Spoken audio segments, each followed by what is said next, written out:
Bien, en cuanto al banco de sangre, vamos a repasar algunos conceptos importantes.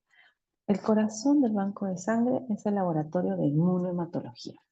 ¿Y a qué nos referimos? Pues al área donde se trabajan estudios serológicos, estudios genéticos, bioquímicos y moleculares, que buscan qué cosa?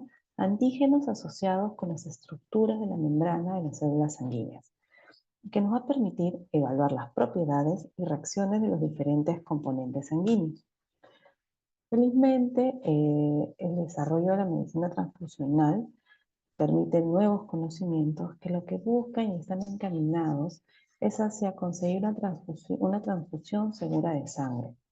Nos permite también realizar el estudio de la patogénesis, realizar el diagnóstico, prevención y manejo de la inmunización asociada a transfusiones, de aquellos casos asociados a gestación o a trasplante de órganos. ¿Cuáles son las bases? Principalmente tenemos la definición de anticuerpos y antígenos, esta reacción, donde los anticuerpos, que pueden ser IgG e IgM, son los de mayor importancia a ser estudiados en reacciones transfusionales. Y acá hay un detalle importante. Los anticuerpos que son producidos por la exposición a antígenos extraños los vamos a denominar alloanticuerpos. Y aquellos que son producidos contra antígenos propios los denominamos pues autoanticuerpos. En el caso del antígeno, simplemente la definición, que sabemos que es la sustancia capaz de inducir una respuesta o una reacción inmune específica, caracterizada por estimular la producción de anticuerpos. Entonces, son estas reacciones antígeno-anticuerpo que nos van a permitir estudiar in vitro las reacciones antígeno-anticuerpo eritrocitarias, que van a poder ser evidenciadas mediante la presencia de aglutinación o de hemólisis. Y va a ser importante tomar en consideración la proporción que existe entre el antígeno y el anticuerpo para que haya una reacción óptima, la temperatura de la reacción y también la composición del medio. En cuanto a las reacciones de aglutinación, tenemos que un anticuerpo puede unirse a dos antígenos y asimismo cada antígeno puede unirse a varios anticuerpos. Entonces es así que vamos a tener esta formación de una malla, un entramado de complejos antígeno-anticuerpo que nos va a permitir ver y ser evaluados de manera in vitro a través de la presentación de grumos o agregados que vamos a definir como aglutinación. Y en estas reacciones, el determinante antigénico está sobre la superficie de una partícula o de una célula. En cuanto a las reacciones de aglutinación, tenemos que puede ser aglutinación directa en el caso de que el antígeno o el anticuerpo forme parte natural de una partícula de mayor tamaño. Aquí estamos hablando de un microorganismo o de un eritrocito.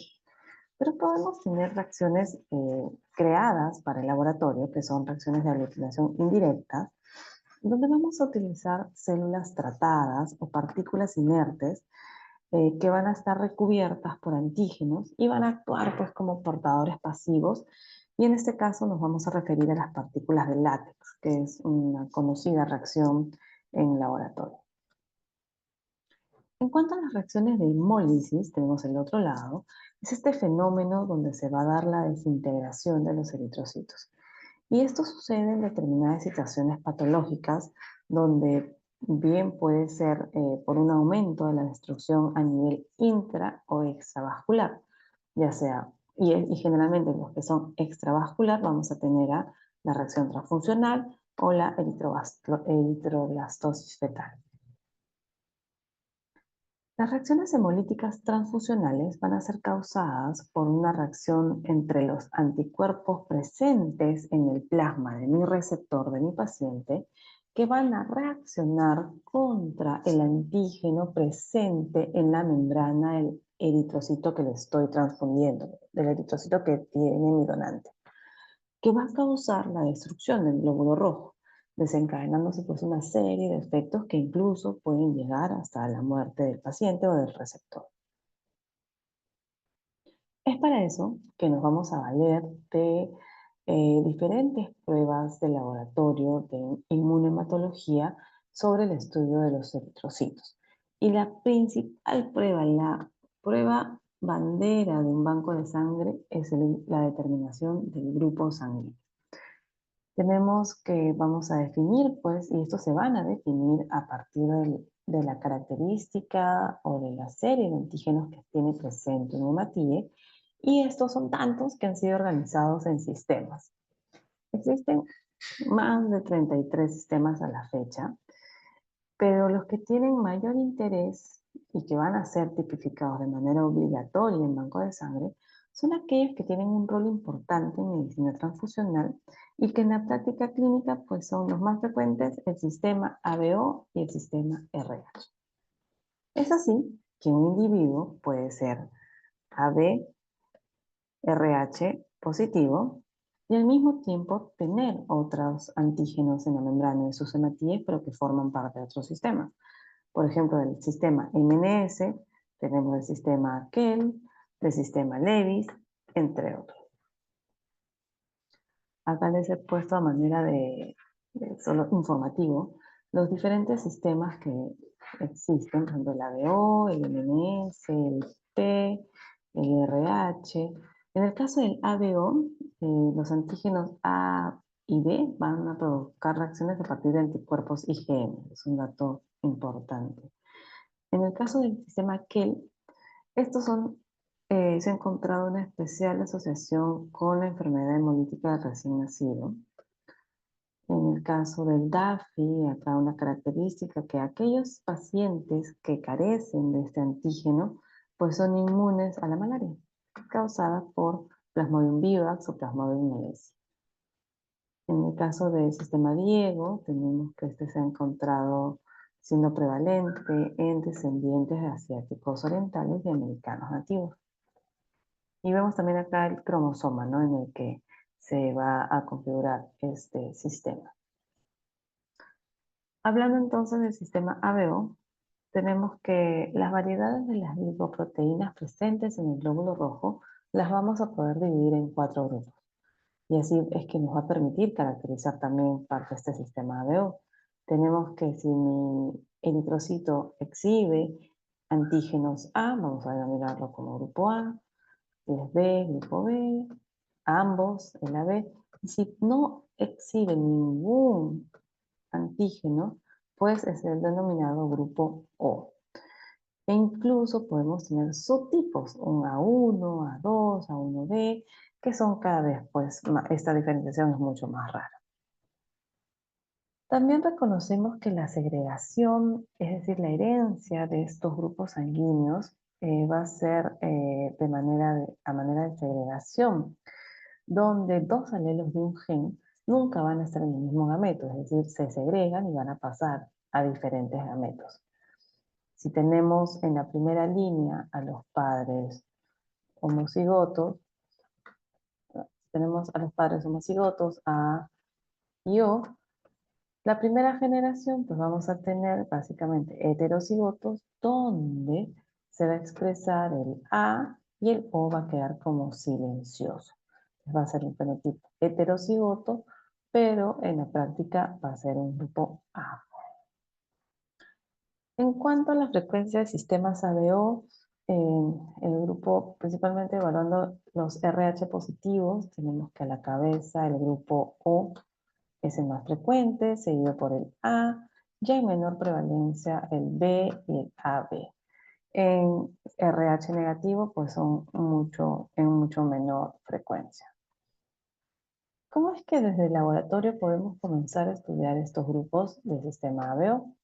Tenemos una metodología clásica, muy básica, donde se realiza la determinación de grupos utilizando antisueros conocidos. Incluso ya tenemos kits comerciales que me van a dar las gotitas de antisuero ya en colores definitivos, el azulito para el anti-A, el amarillo para el anti-B y el blanquito para el anti-RH.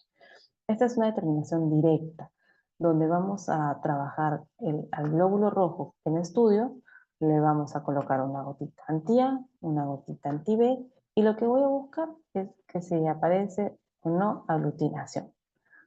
Entonces, si obviamente, si mi hematíe tiene antígenos A, le voy a poner el anti-A, va a aglutinar, ¿verdad?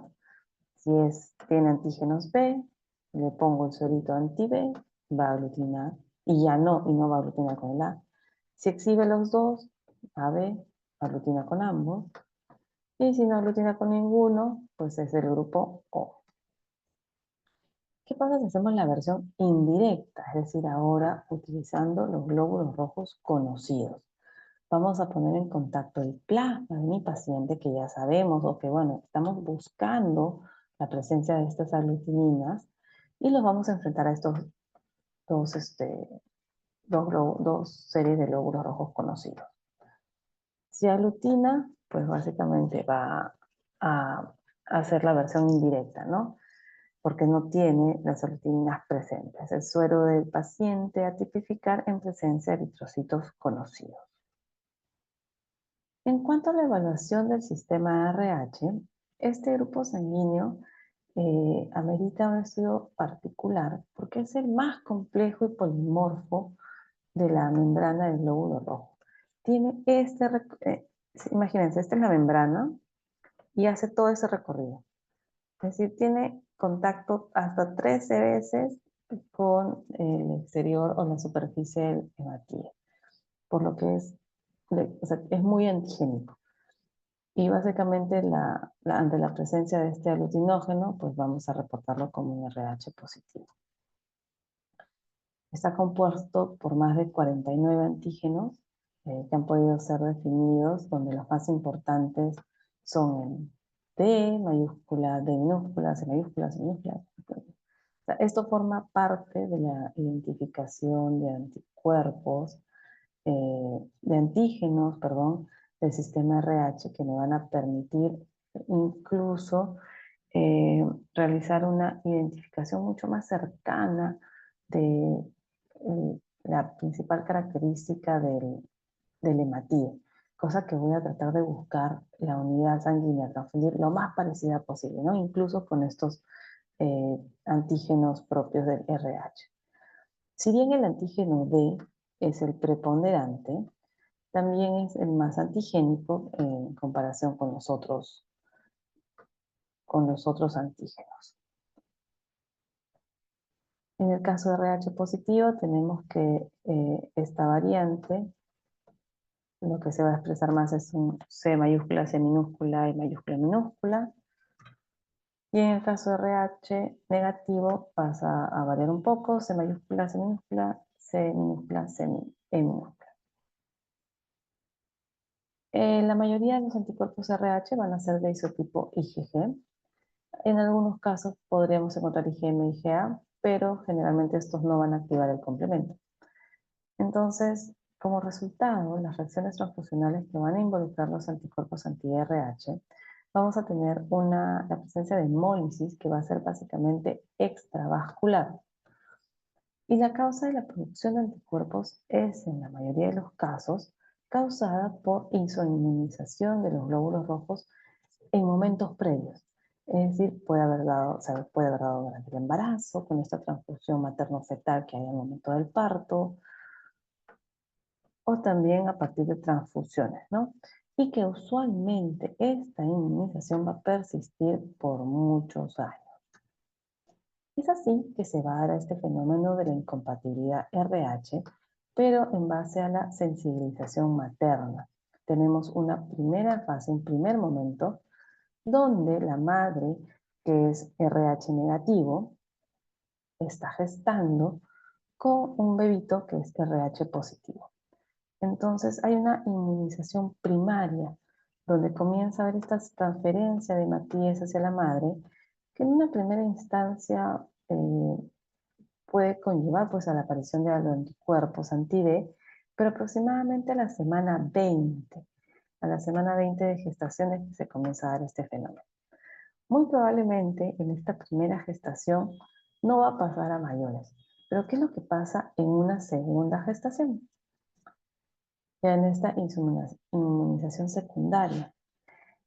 Ya vamos a tener que si nuevamente esta paciente que es RH negativo entra en contacto con un producto que es RH positivo, El sistema inmunitario va a detectar mucho más rápido la presencia de estos hematíes RH positivo, por lo que va a provocar una reacción mucho más rápida e intensa, porque la madre ya tiene pues estos anti-RH positivos. Tenemos que principalmente el sistema RH es el que va a ocasionar esta reacción de incompatibilidad fetomaterna, donde el más inmunógeno va a ser el RH, a la cabeza el D, pero el C minúscula y E mayúscula también son bastante inmunogénicos. Es una consecuencia de sensibilización previa y ocasionan una enfermedad hemolítica de recién nacido grave. En el caso del sistema ABO puede también darse esta incompatibilidad. A la cabeza por los anti-A, anti-B, son por sensibilización natural y ocasionan una enfermedad hemolítica muy moderada. Asimismo, es importante evaluar la presencia del antiquel a efecto de evaluar la presencia de hemólisis. Entonces, en el caso de que, por ejemplo, si estábamos hablando del sistema ABO, tenemos a una madre que es de grupo O, pero tenemos anticuerpos contra anti-B. Si el bebito es de grupo A, pues puede haber esta reacción anti-A y ocasionar una enfermedad hemolítica moderada a leve. Pero ¿qué es lo que sucede en los casos graves de esta enfermedad hemolítica? De por sí ya el nombre nos sugiere mucho, ¿verdad? Vamos a tener esta destrucción eritrocitaria que va a llevar a una anemia severa, que va a ocasionar desde trastornos hemodinámicos, que van con insuficiencia cardíaca, con hipoxia tisular, que van a sumar a un diagnóstico casi fatal, que es de hidrofetales. Luego vamos a tener que la anemia libera bilirrubina indirecta, va a haber una eritropoiesis aumentada, es decir, voy a forzar a la médula del bebito a producir células hemáticas, con lo que voy a tener esta eritroblastosis, van a aparecer esas células inmaduras, los eritroblastos en sangre periférica del recién nacido. El paciente puede cursar con hepatosplenomegalia porque puede haber interrupción de circulación portal, hay alteración de la síntesis de albúmina, se altera la presión coloidosmótica que suma al hidrofetalis y habíamos dicho aumento de bilirrubina. Este aumento de bilirrubina tiene un efecto deleterio muy severo a nivel del sistema nervioso central, ocasionando lo que es el kernícterus, que va a sumar a la hipoxia, a la hipoglucemia y a la acidosis. Entonces es muy importante realizar este diagnóstico de enfermedad hemolítica, tanto como parte del control prenatal. Es necesario realizar la determinación del sistema ABO, del sistema RH, con toda su batería de perfil RH, y la determinación del antígeno K.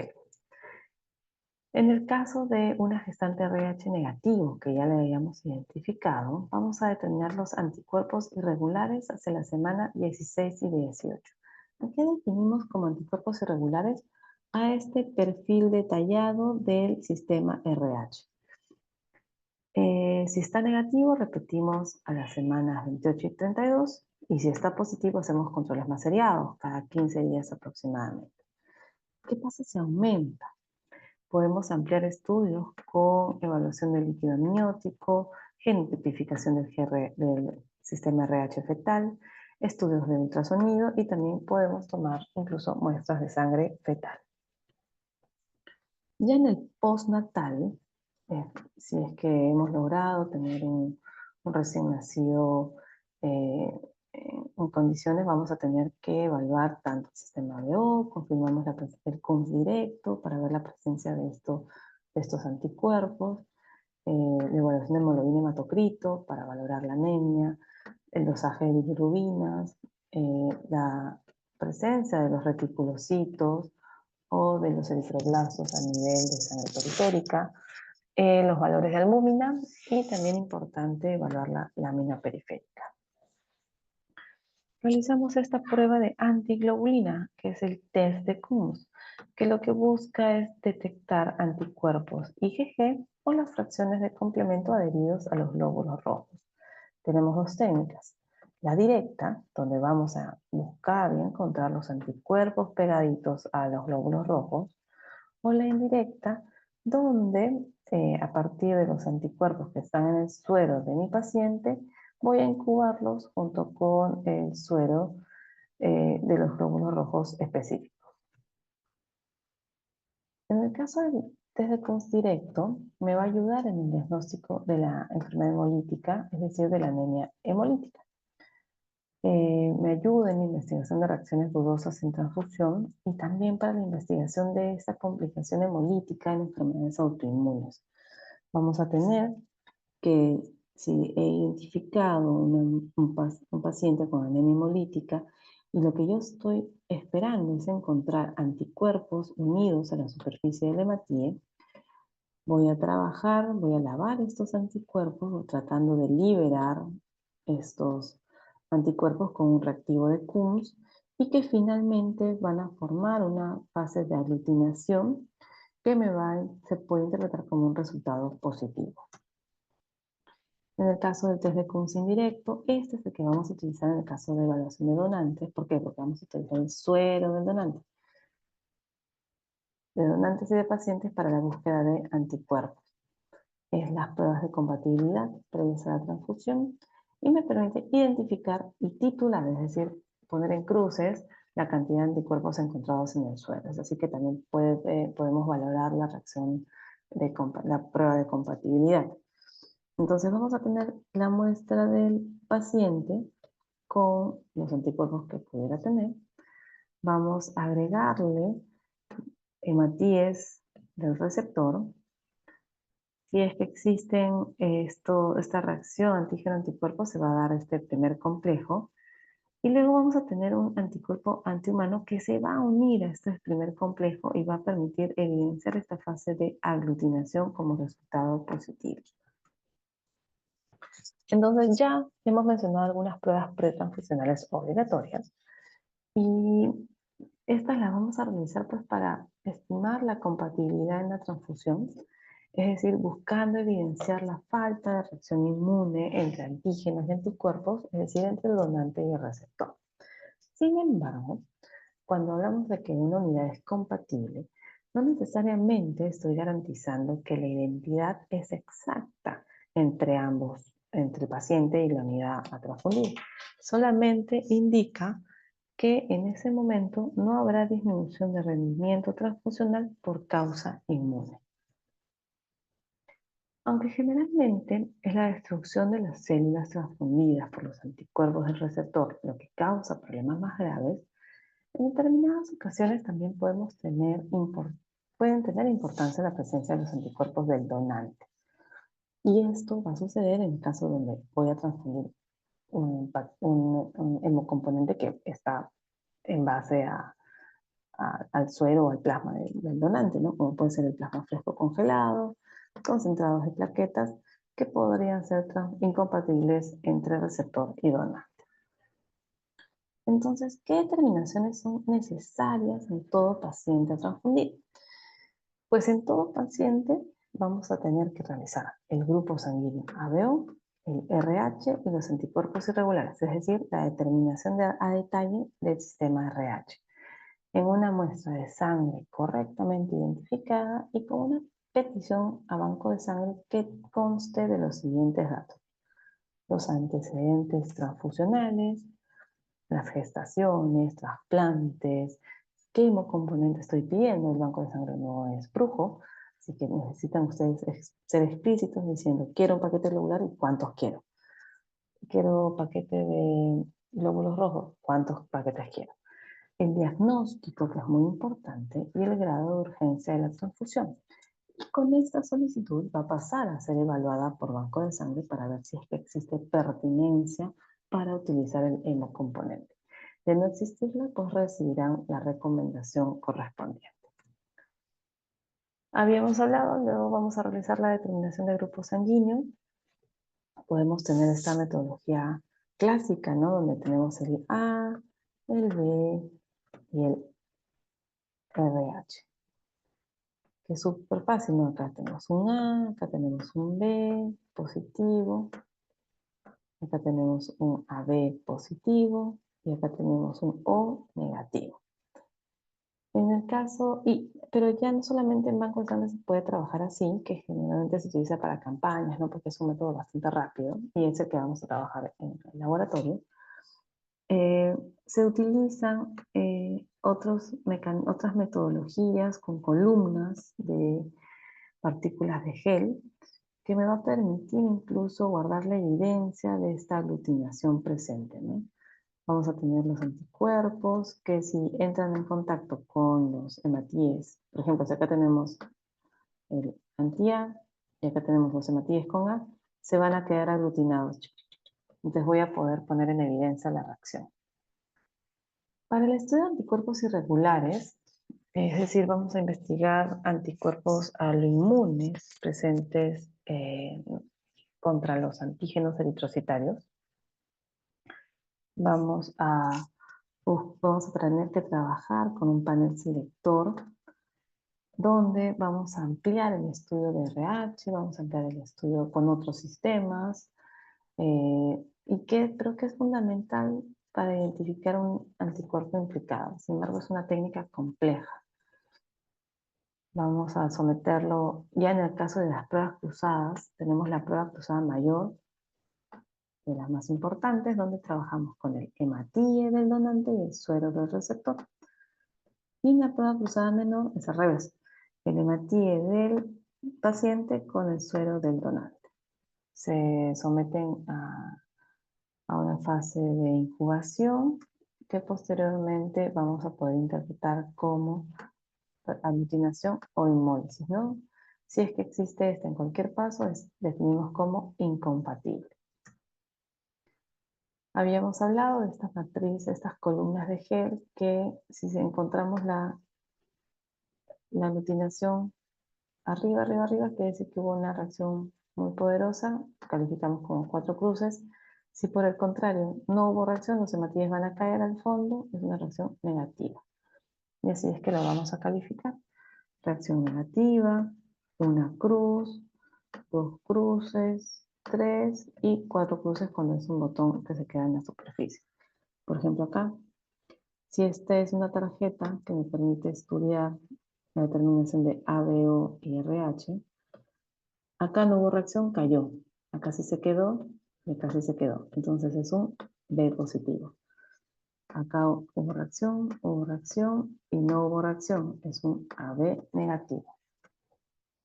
E incluso puedo estudiar los anticuerpos irregulares, ¿no? Por ejemplo, acá tengo el sistema RH, tenemos sistema KEL, reaccionó acá no, así, KEL negativo y el control negativo. Sistema MNS, sistema DAFI, y vamos a tener estos antisueros, ¿no? Con los que se va a poder trabajar. Ya para el caso de medicina transfusional, es decir, hago todos estos estudios en banco de sangre, pero ¿para qué? Para poder obtener un producto. Banco de sangre tiene por característica poder elaborar con altos criterios de calidad hemocomponentes, así vamos a denominar estos productos derivados de la unidad sanguínea obtenida de nuestros donantes, que va a poder ser usada, puede tener muchos usos. Por eso, no sé si han escuchado esa frase de salva 3 vidas, ¿no? Donas una unidad y salvas hasta 3 vidas. Ahora vamos a conocer cuáles son estos productos que Banco de Sangre va a elaborar.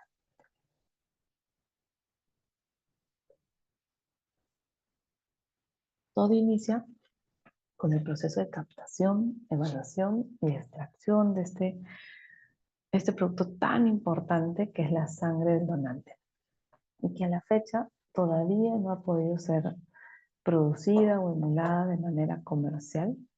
Todavía seguimos dependiendo de donantes voluntarios, pacientes, donantes, personas sanas, que tengan esta sensibilidad por querer dejar parte de sus células para el bien de otros pacientes. ¿Cómo comienza este flujo? Pues con la identificación del candidato, debe portar su DNI, va a pasar por una evaluación física. Convencionalmente se recomienda donación de que sea entre 18 y 55 años. Si son pacientes mayores, si pasan por la evaluación médica correspondiente y se da el visto bueno, pueden donar. Asimismo, pacientes menores de edad tienen que pasar con el consentimiento de sus padres. En el caso del peso, la evaluación debe ser mayor de 50 kilos, pero siempre se guarda una relación contra el peso y talla, ¿no? Porque hay un volumen estándar que es el que extraemos y recordemos que en relación de peso y talla es que va a fluir el volumen sanguíneo del paciente. En cuanto a la presión arterial, debe estar por debajo de 180/90, frecuencia cardíaca por debajo de 100, y un hematocrito para el caso de varones mayor de 40 y para el caso de mujeres por encima de 38%. Hay una entrevista que es muy especializada, eh, donde se preguntan algunos antecedentes de importancia que pudieran sugerir algún riesgo eh, de transmitir alguna enfermedad infectocontagiosa a mi paciente, por lo que es casi una declaración jurada donde el donante está afirmando y declarando que toda la información que está entregando es verdadera. Y si todo está ok, pasa a la extracción de una unidad. Tenemos una unidad que es de sangre total que consta de 450 ml. Es poquito en realidad. Si uno compara con una botellita de gaseosa, es casi eso. Es el volumen máximo a extraer. No existe volumen mínimo, es un volumen estandarizado. ¿Por qué? Porque se trabaja con estas bolsas que tienen un anticoagulante que son especialmente trabajados para obtener este volumen sanguíneo. Y son bolsas cuádruples. ¿Por qué cuádruples? Porque luego al momento de pasar a una fase de centrifugación, así como las centrífugas chiquitas donde metemos tubos, en banco de sangre tenemos unas centrífugas gigantes, donde metemos la bolsa de sangre total y tiene una primera fase de centrifugación donde vamos a separar el plasma del paquete globular principalmente. Entonces vamos a tener una primera separación entre el concentrado de Matías y el plasma rico en plaquetas. Este plasma, a su vez, posteriormente puede seguir siendo trabajado. Podemos separar en un concentrado de plaquetas y en un plasma fresco congelado. Y posteriormente incluso este plasma fresco congelado puede pasar a ser un crioprecipitado. Ya en países desarrollados existen empresas donde se puede generar hemoderivados a partir de bancos de sangre gigantes, donde se puede producir albúmina, globulinas y concentrados de factores de coagulación. Sí, aquellos factores que utilizamos para corregir, por ejemplo, deficiencias como la hemofilia, son hemoderivados que han sido obtenidos de plasmas frescos congelados de donantes voluntarios en bancos de sangre gigantes. Tenemos que el fraccionamiento, así se le llama al área en banco de sangre, de esta unidad de 450 ml, y donde vamos a obtener paquete globular, concentrado plaquetario, plasma fresco y el crío, ¿no? Hasta 4 hemocomponentes. En inmunohematología vamos a realizar dos determinaciones importantes: grupo sanguíneo y anticuerpos irregulares. Y en inmunoserología vamos a realizar estudios también sumamente importantes desde el punto de vista microbiológico, donde vamos a realizar el tamizaje de 7 marcadores. ¿Cuáles son? Hepatitis 1, HIV1, HIV2, HTLV1 y 2, hepatitis B, tanto con el antígeno en superficie como el core total. Tenemos hepatitis C, anticuerpos totales, tenemos Chagas y sífilis o treponema pálido. Si todos los criterios están ok, vamos a definir que esta unidad es apta para ser transfundida. Les mencionaba que a partir de mi componente de sangre total, tenemos el primer centrifugado, podemos obtener plasma rico en plaquetas, y este concentrado de plaquetas que finalmente nos va a servir para el tratamiento de pacientes con disfunción plaquetaria, que tienen leucemias, que han sufrido trasplantes o que están en tratamiento de radioquimioterapia. En el caso del plasma fresco congelado, es cuando queremos corregir todos los, como vamos a obtener de manera completa todos los factores plasmáticos de la coagulación, nos permite realizar el tratamiento de sangrados masivos asociados a coagulopatías. La otra fracción separada es el concentrado de Matías, que pues ya sabemos, lo podemos utilizar como reemplazo o para mantener el estado hemodinámico necesario de un recuento de Matías normal, que iba a ser usado pues en cirugías, en trasplantes, en casos de anemias aplásicas, por ejemplo, que tienen cada cierto tiempo de manera rutinaria transfusiones de plaquetas, o incluso también en aquellas anemias de células falciformes. Habíamos mencionado también otro siguiente subproducto del plasma fresco congelado es el crioprecipitado. Y este producto va a darse del proceso de descongelamiento del plasma fresco congelado. Y vamos a permitir obtener factor 8, factor 13, fibrinógeno, von Willebrand, que puntualmente para estos pacientes va a ser muy útil solamente transfundir crioprecipitado, por ejemplo. ¿Qué características tienen ya de manera resumida? Tenemos al paquete globular, que hablamos de Matías, que están disueltos, diluidos en anticoagulante con el citrato fosfato de dextrosadenina, y que básicamente la característica de este anticoagulante es proveer el insumo, la glucosa necesaria para que los hematíes continúen siendo viables por el mayor tiempo posible. Dependiendo del anticoagulante a utilizar, puede durar hasta 42 días. El volumen ya del paquete de Matías es de máximo 250 y debemos conservarlos en refrigeración. Este dato es muy importante. ¿Y qué suele pasar, no? Que me solicitan un paquete globular, lo entregamos, va a centro quirúrgico y se olvidaron de dejarlo en refrigeración. Se termina la cirugía, 2 horas, 3 horas después regresan y dicen, ay, no sé, este paquete globular. Se lo lanzamos por la cabeza porque lamentablemente ya no se cumplió con la cadena de frío y ya no tiene las condiciones óptimas para poder ser utilizado en otro paciente. En el caso de un concentrado de plaquetas, tenemos que este concentrado equivale a 10.000 plaquetitas. Ese es el cálculo aprox, 10.000 plaquetas. Entonces, generalmente, lo que se solicita en banco de sangre es, dame un pool de plaquetas.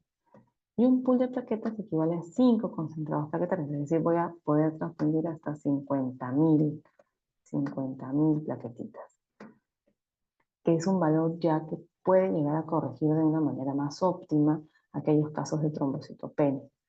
Los valores en volumen es bastante pequeñito, 50 ml cada concentrado. Una característica es que debe estar en movimiento constante, es decir, debe emular la circulación sanguínea. Vamos a ver los rotadores, los aceleradores, y a temperatura ambiente. Un dato importante también es que la vida media de las plaquetas es muy corta, 5 días, por lo que es un insumo de alta rotación que necesita ser reemplazado muy rápido. En el caso del plasma fresco congelado, habíamos hablado que va a contener los factores de coagulación, el 1, el 5, el 8, el 2, el 7, el 9, el 10, y otros hemostáticos, ¿no? Un volumen de 250 debe estar congelado y puede durar hasta un año. En el caso del crioprecipitado, que es un derivado de este plasma fresco, va a obtener solamente los factores de von Willebrand, el 8, el 13, fibrinógeno y fibronectina.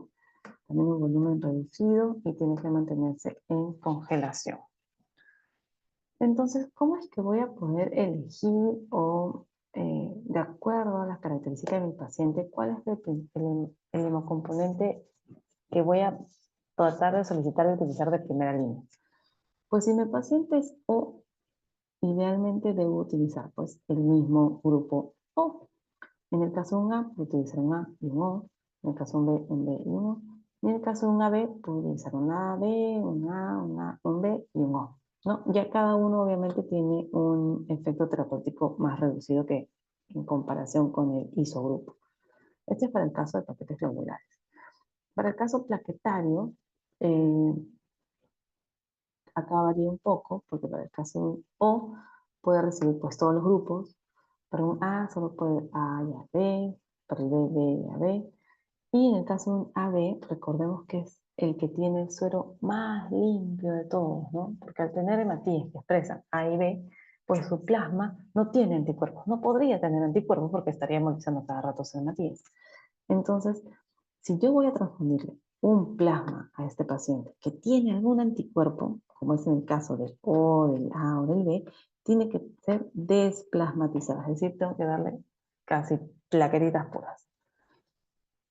Este es el orden de elección que ya habíamos estado comentando, pero esto es para el caso de la transfusión de plasma. ¿Para qué vamos a transfundir? Tenemos que tener en claro que existen muchos riesgos al momento de realizar una transfusión, ¿no? Hay que valorar el beneficio, costo-beneficio. Entonces, un primer criterio es que estoy buscando restaurar la capacidad de transporte de oxígeno a los tejidos. Esto, por ejemplo, va de la mano con una anemia muy severa, ¿verdad? Donde ya incluso los parámetros fisiológicos que me van a indicar cómo está esta oxigenación de mis tejidos comienzan a fallar. Es decir, comienzo a ver afectada el gasto cardíaco, el ritmo cardíaco, la ventilación, la presión arterial de CO2, el consumo o aporte de oxígeno y la capacidad de transporte de oxígeno de la sangre, ¿no? Tenemos acá que valorar la hemoglobina, el hematocrito y la curva de disociación. ¿Cuáles son las principales indicaciones de un paquete globular? Pues, por ejemplo, en el caso que la oxigenación tisular esté garantizada, con una hemoglobina más de 7, con embolemia normal sin otros riesgos, pues no voy a darle ningún paquete globular. Pero ¿qué pasa si nos da una anemia aguda hemorrágica, ¿no? Acá que tengo que valorar más que nada la cantidad de sangre que ha perdido, más allá del valor de la hemoglobina o el hematocrito, porque si basta que haya perdido 1000, un litro me equivale al 25% del volumen sanguíneo total. Imagínense si mi paciente tiene menos de 7, ya de todas maneras voy a tener manifestaciones clínicas de hipoxia o hipovolemia. En el caso de un paciente de anemia crónica, es decir, en los casos de fracaso del tratamiento o que la hemoglobina se mantenga por debajo de 8, sin embargo, este valor es cuestionable porque hay pacientes que tienen hemoglobina en 5 y andan tranquilos, por lo que entre estos valores de 8 y 10 gramos de hemoglobina vamos a valorar el estado cardiopulmonar o el riesgo de enfermedad isquémica cerebral. Consideraciones para realizar una transfusión de paquete globular. Realizarla correcta, solicitud transfusional, vamos a utilizar la prueba cruzada. Y un dato importante es pues, que este proceso dura entre 1 a 2 horas. Muchas veces los tenemos a los anestesiólogos, a los cirujanos pidiendo su paquete globular a los 10 minutos. No, lamentablemente, en banco de sangre tenemos que hacer las cosas bien y nos vamos a tomar un tiempo aproximado de 1 a 2 horas para realizar la tipificación de grupo, vamos a tener que realizar la prueba de compatibilidad, si es que tenemos que trabajar anticuerpos irregulares y todo eso pues toma su tiempo, ¿no? En el caso de neonatos vamos a utilizar el suero de la madre, vamos a utilizar pues el paquete globular ABO compatible versus la muestra del suero del paciente. Preparamos el componente, tiene que haber firma de consentimiento, súper importante, tiene que estar firmado este consentimiento, eh, porque se han dado casos, ¿no? Que por un tema de repente religioso, por un tema de creencias, la familia, el paciente no acepta, y por más que se dé una emergencia, acá tenemos que preponderar la presencia del consentimiento informado. Bueno, la entrega o administración del mismo, hay una hoja de conducción de la transfusión, hay algunos inconvenientes, como pueden ser los requerimientos innecesarios, suspensiones o devoluciones que ya les había comentado, ¿no? Y las muestras en banco de sangre quedan aproximadamente en custodia de 1 semana para estudios posteriores que pudieran haber de reacciones post-transfuncionales. Justamente pensando en esas reacciones transfusionales, tenemos aquellas que son inmediatas y que tienen este fondo inmunológico, principalmente asociadas al potencial antigénico de los hematíes. Podemos tener desde reacciones hemolíticas, una reacción hemolítica severa que va acompañada de escalofríos, fiebre, hipotensión, sangrado, sensación de calor, dolor lumbar, aumento de frecuencia cardíaca, dolor constrictivo a nivel torácico, hemoglobinuria, hiperbilirubinemia. Eh, Podemos tener también algunos casos de reacción febril hemolítica, una reacción anafiláctica, urticaria y el temido TRALI o daño pulmonar agudo asociado a transfusión. También podemos tener reacciones no inmunológicas, como una sepsis, donde eh, puede, se han visto casos, se reportaron en algún momento, asociados a enterobacterias gram negativas, como Yersinia enterocolitica, E. coli, Enterobacter, Serratia, Pseudomonas, por presencia de endotoxina, en el caso de los paquetes lobulares, y en el caso de plaquetas, bacterias gram positivas como el Staphylococcus pyogenes. Es por eso que el banco de sangre procura tener controles de calidad microbiológicos a los lotes de sus hemocomponentes. Podemos también tener una insuficiencia cardíaca congestiva, es decir, no calculé bien los volúmenes que estoy transfundiendo y me sobrepasé, lo puedo llevar a una insuficiencia cardíaca. Hemólisis no inmune y embolia. Puede ocasionar pues edema pulmonar por sobrecarga. Un segundo objetivo, ¿para qué transfundir? Pues para restaurar la función hemostática, y acá estamos hablando tanto del componente plaquetario como del componente plasmático. Es decir, si tengo un recuento disminuido de plaquetas, un tiempo de sangría prolongado, o sé que las características de estas plaquetas que tiene el paciente no son correctas, está indicada una transfusión plaquetaria. En el caso del componente plasmático, si es que quiero reponer factores de coagulación, ya sea porque la actividad de los mismos está disminuida, y ya voy a encontrar pues afectación del tiempo de protrombina, tiempo de tromboplastina activada, de trombina, fibrinógeno, etcétera, puedo corregirlo con el plasma fresco.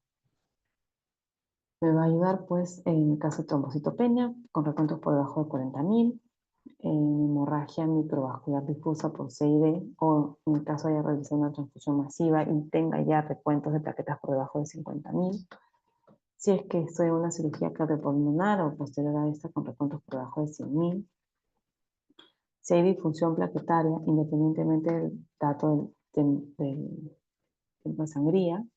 Y en el caso de una púrpura trombocitopénica inmune, solo si es que hay riesgo de sangrado a nivel del sistema nervioso central.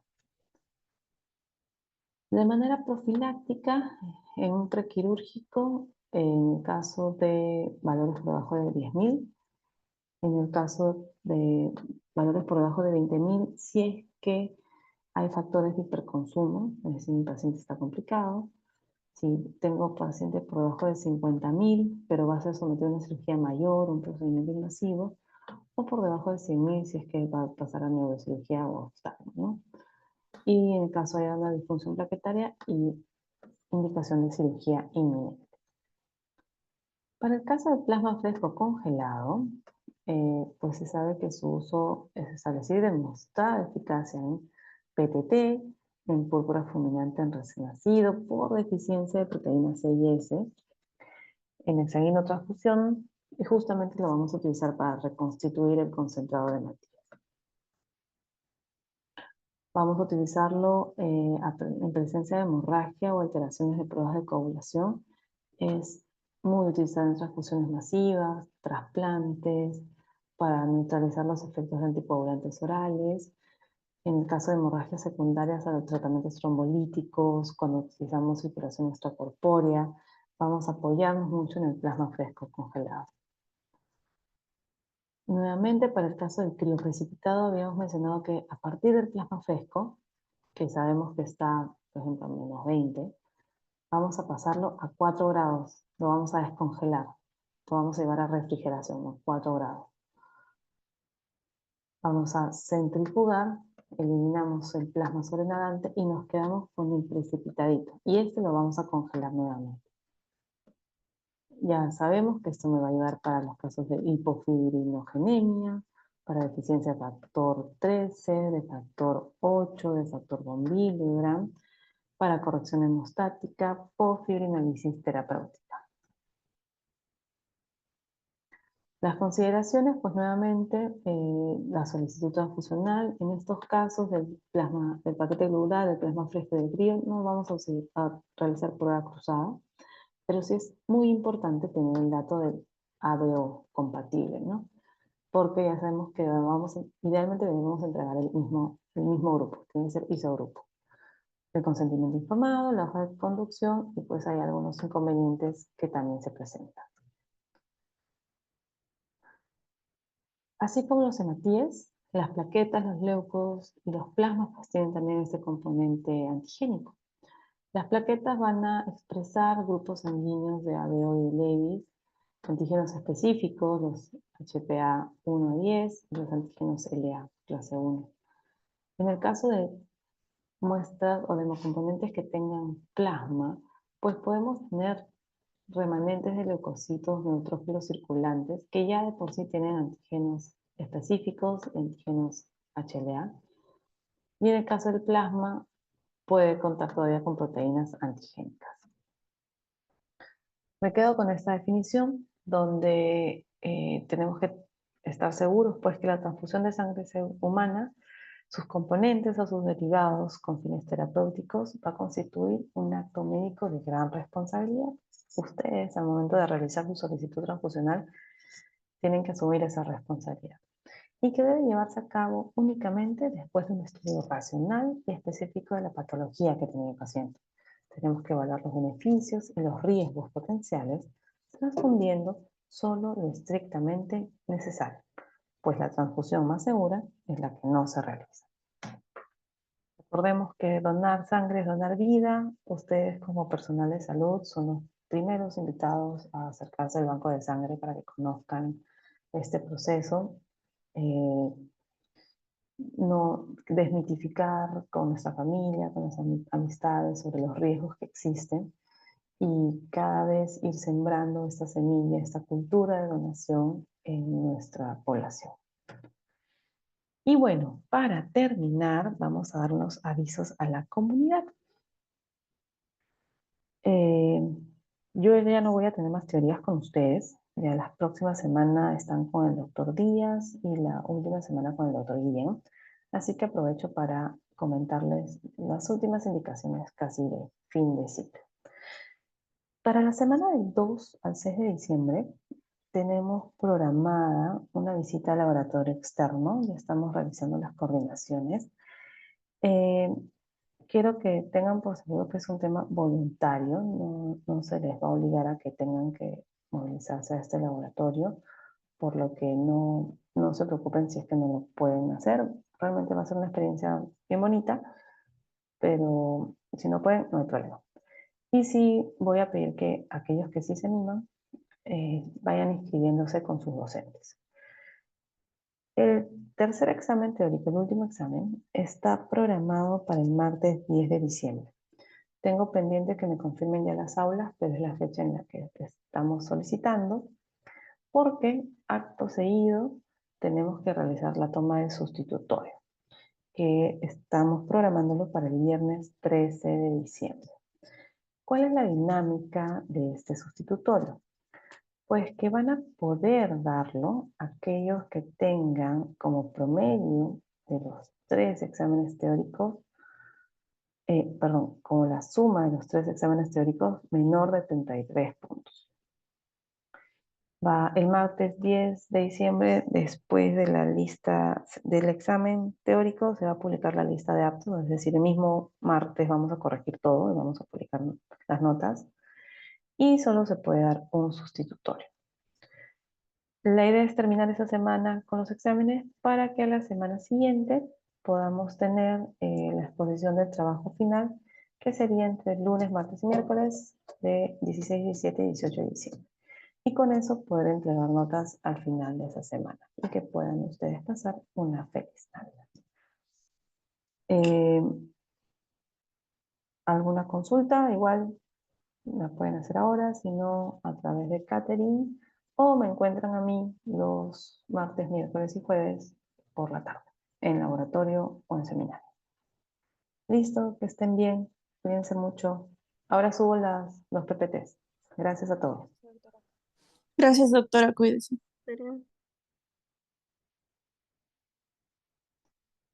Gracias, chao, chao.